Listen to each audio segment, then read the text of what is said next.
નમસ્કાર, મારી યુટ્યુબ ચેનલમાં તમારા બધાનું હાર્દિક સ્વાગત છે ખેડૂત મિત્રો. રામ રામ મારા તરફથી. આજે આપણે વાત કરવાની છે રાયડાની ખેતી વિશે.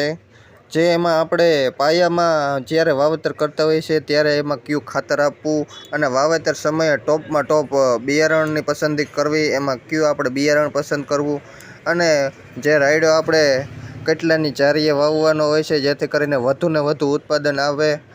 તેમાં આપણે જે 25-30 દિવસે જે મોલોમસી જોવા મળતી હોય છે એમાં આપણે કઈ દવાનો છંટકાવ કરવો અને જ્યારે આપણે ફ્લાવરિંગ સમયે રાયડામાં દવાનો સ્પ્રે કરવાનો હોય છે તો એમાં કઈ દવાનો સ્પ્રે કરવો અને એમાં આવતી ફૂગનાશક દવાની માહિતી પણ આજે આપણે આ ટોપિકમાં આપવાની છે. તેમજ આપણે એમાં પિયત સમયે જે યુરિયા ખાતર અને સાથે જે માઇક્રોન્યુટ્રિયન્ટ્સ ખાતર આપવાનું હોય છે એ તમામની આજે હું માહિતી આપીશ. તો જે પણ ખેડૂત મિત્રો આપણે આ યુટ્યુબ ચેનલમાં નવા હોય તે આ વિડીયો સાંભળતા હોય છે તે હમણાં જ આ યુટ્યુબ ચેનલને સબસ્ક્રાઈબ કરી દે. આપણે ખેતીવાડીમાં લગતી તમામ પ્રકારની માહિતી આપવામાં આવે છે અને ખેડૂતને કંઈક ને કંઈક નવી ને નવી માહિતી આપવી અને એમાંથી વધુને વધુ ઉત્પાદન કેવી રીતે મેળવવું, સાચી સચોટ માહિતી આપણી આ યુટ્યુબ આપવામાં આવતી હોય છે. આપણી આ યુટ્યુબ ચેનલમાં તમામ પ્રકારના ખેતીને લગતા વિડીયો મૂકેલા જ છે અગાઉ પણ, જે આપણે ધાણા, જીરું, ચણા, રાયડો, મેથી તમામ પ્રકારના પાકોની માહિતી સાચી અને સચોટ આપવામાં આવે છે. આપણી આ યુટ્યુબ ચેનલનું નામ છે ખેતીની માહિતી A to Z and village life. તો જે પણ ખેડૂત મિત્રો નવા હોય ને એ સૌથી પહેલાં આપણી આ યુટ્યુબ ચેનલને સબસ્ક્રાઈબ કરી દે જેથી કરીને તમને સૌથી પહેલાં સાચી સચોટ માહિતી મળી રહે અને માહિતી જો સારી લાગે તો અન્ય ખેડૂતોને પણ આ વિડીયો મોકલજો જેથી કરીને એને પણ અત્યારે રાયડામાં અને જે દવાનો સ્પ્રે કરવાનો હોય છે તે કરે અને એને બેસ્ટમાં બેસ્ટ રિઝલ્ટ આવે અને ઉત્પાદન પણ 1 વીઘે 25થી 30 મણ સુધીનું આવી શકે. અને ખેડૂત મિત્રો આ વિડીયો છે એ પૂરેપૂરો જોજો જેથી કરીને તમને સારામાં સારી માહિતી મળી રહે. તો હવે આપણે સૌથી પહેલાં આપણે આ રાયડાનું જે વાવેતર જોઈ રહ્યા છો તેમાં બિયારણ છે એ કઈ વેરાયટીનું પસંદ કરેલું છે એના વિશે વાત કરશું.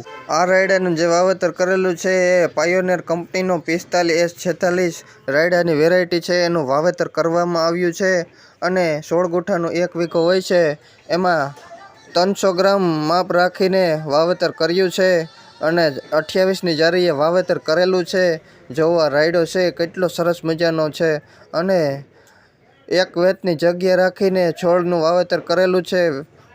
છોડથી છોડ દીઠ 1 વેતની જગ્યા રાખીને એ રીતે વાવેતર કર્યું છે. વાવેતર કરતી વખતે હંમેશા એક ધ્યાન રાખવું કે ઊંડી આંતરખેડ કરીને પછી જ વાવેતર કરવું જેથી કરીને આપણે ઉગાવો છે સરસ મજાનો લે. અને ખેડૂત મિત્રો આ રાયડાનું જે વાવેતર કરેલું છે એ 28ની જારીએ વાવેતર કરેલું છે. અમુક મિત્રો 26ની જારીએ પણ વાવેતર કરતા હોય છે, 20ની જારીએ પણ વાવેતર કરતા હોય છે અને અમુક ખેડૂત મિત્રો જે ક્યારા કરીને પણ વાવેતર કરતા હોય છે. ક્યારામાં જે ખેડૂત મિત્રો વાવેતર કરતા હોય છે એ 8થી 10 હાયરું ક્યારામાં વાવેતર કરતા હોય છે. અને હવે આપણે વાત કરશું આગળ કે એમાં પાયામાં જે ખાતર આપવાનું હોય છે એના વિશે. વાવેતર સમયે આપણે જે પાયામાં ખાતર ઉપયોગ લેતા હોય છે એ છે આપણે DAP, ડાય એમોનિયા ફોસ્ફેટ, ફોસ્ફરસ અને નાઇટ્રોજનની સાથે એક આવશ્યક પોષક તત્વ છે અને છોડની નવી પેશીઓ તેમજ વિકાસ અને પાકમાં પ્રોટીન સંશ્લેષણની નિયમનમાં મહત્વનો ભાગ ભજવે છે. આ DAP ખાતર જો આપણે પાયામાં આપી દઈએ ને તો, અને આ DAP ખાતરનું પ્રમાણ છે 16 ગુંઠાનું 1 વીઘો હોય છે એમાં 10 કિલો માપ રાખીને આપવાનું હોય છે વાવેતર સમયે. અને આ વાવેતર કરવાનો જે રાયડાનો સમય છે એ 11મા મહિનાની 10 તારીખથી લઈને 11મા મહિનાની 28 થી 30 તારીખ સુધીમાં જો વાવેતર કરી દેવામાં આવે ને તો એ બેસ્ટમાં બેસ્ટ ટાઈમ છે. રાયડાના વાવેતર કર્યા પછી આપણે 25-30 દિવસ પછી જે રોગ જીવાત આવે છે હવે એના વિશે વાત કરશું. અને આ જોવો રાયડો છે કેટલો સરસ મજાનો જોવા મળી રહ્યો છે. ફ્લાવરિંગ અને શીંગો બંધાવાનો સમય પણ શરૂ થઈ ગયો છે અને આ ખેડૂત પુત્રનું સંતાન જોવો કેટલું સરસ મજાનું એને ચહેરા ઉપર ખુશી જોવા મળી રહી છે. અને અત્યારે જોવો એ રાયડાના પાકમાં કેટલો બધો ઊંચો રાયડો થઈ ગયો છે અને રાયડાની અંદર નીકળે એટલી પણ જગ્યા નથી રહી.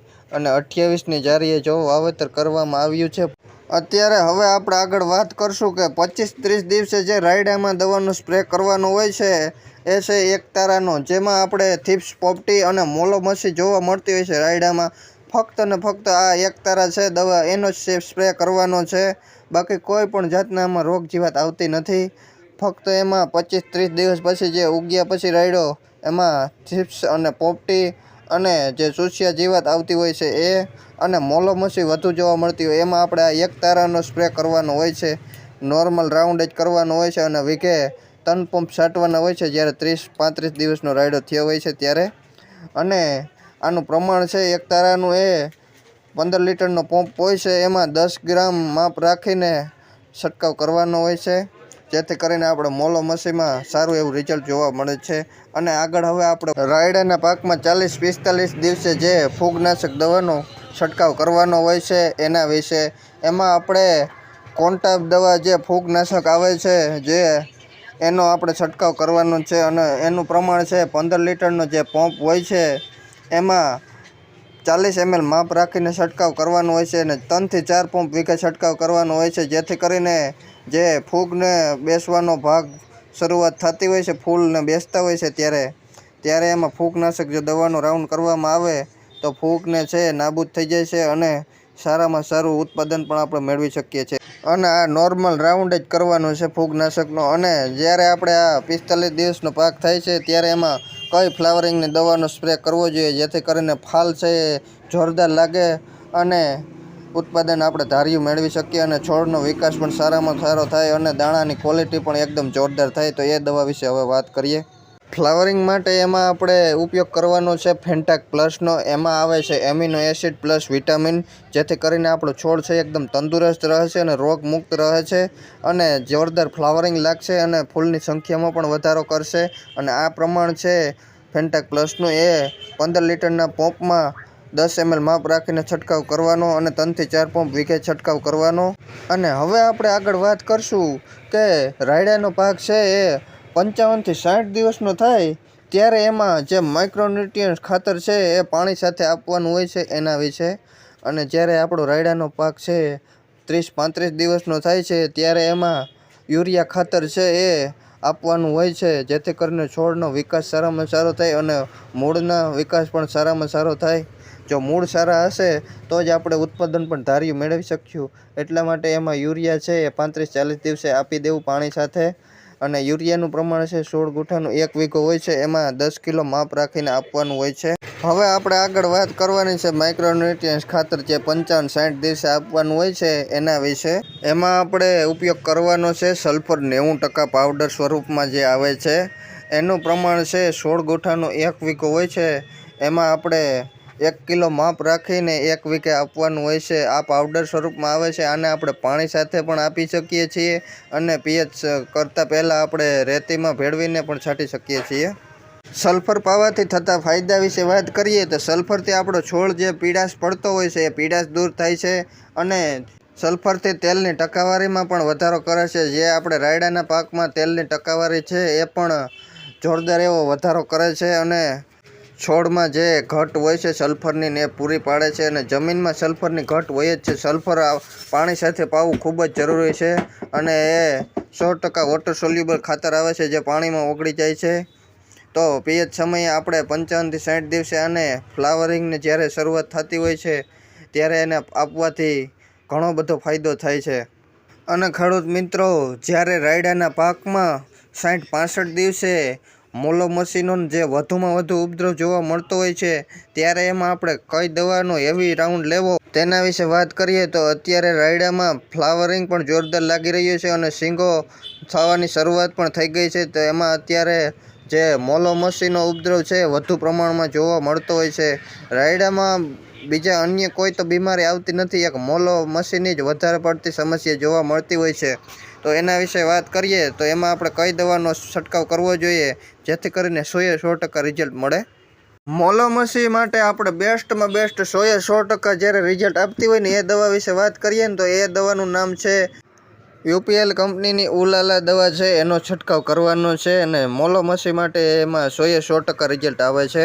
એમાં આપણે લીલી મહી, પછી કાળી મહી એ તમામ પ્રકારની મોલોમસી માટે સારામાં સારું રિઝલ્ટ આપે છે અને ચૂસિયા પ્રકારની જીવાત હોય તો એમાં પણ ઝાઝો એવો ફાયદો થાય છે. એનું પ્રમાણ છે આપણે 15 લીટરના પંપમાં 10 ગ્રામ માપ રાખીને છંટકાવ કરવાનો છે અને સાથે આપણે સ્ટીકરનો પણ છંટકાવ કરવાનો છે, જેથી કરીને દવા છે ચોંટી જાય અને 100% રિઝલ્ટ મળે. તો અત્યારે રાયડાનો પાક જોવા મળી રહ્યો છે, એમાં અત્યારે 4 થી 5 પંપ છંટકાવ કરવાના 16 ગુંઠાના 1 વીઘામાં, જેથી કરીને રિઝલ્ટ સારામાં સારું મળે. અત્યારે આ રાયડાનો પાક છે જોરદાર ફ્લાવરિંગમાં છે અને લાઈવ ડેમો તમને જોવા મળી રહ્યો છે. સિંગો પણ સરસ મજાની જોવા મળી રહી છે અને આ રાયડામાં અત્યારે જો જોઈએ ને તો 25 થી 27 મણ ઉત્પાદન આવે એવી આશા જોવા મળી રહી છે અને ખૂબ જ સરસ મજાનું ઉત્પાદન આવવાનું છે આ રાયડાના પાકમાં. અને આના પાણી છે 10 થી 12 આપવાના હોય છે અને આ 110 દિવસની અંદર પાકતો પાક છે.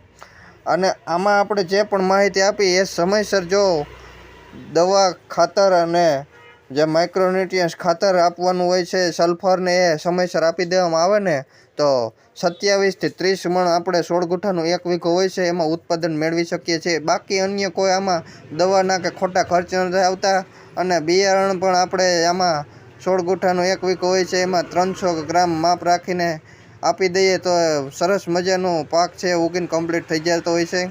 બાકી આપણે આ માહિતી કેવી લાગી એ કોમેન્ટમાં જરૂર જણાવશો અને જો સારી લાગી હોય તો અન્ય ખેડૂતોને પણ મોકલજો, જેથી કરીને એને પણ માહિતી મળી રહે રાયડાના પાક વાવેતર કરતા હોય તો. અને આપણે આ ચેનલમાં ખેતીવાડીને લગતા તમામ પ્રકારની માહિતી આપવામાં આવે છે. આપણી આ યુટ્યુબ ચેનલનું નામ છે ખેતીની માહિતી A to Z and village life.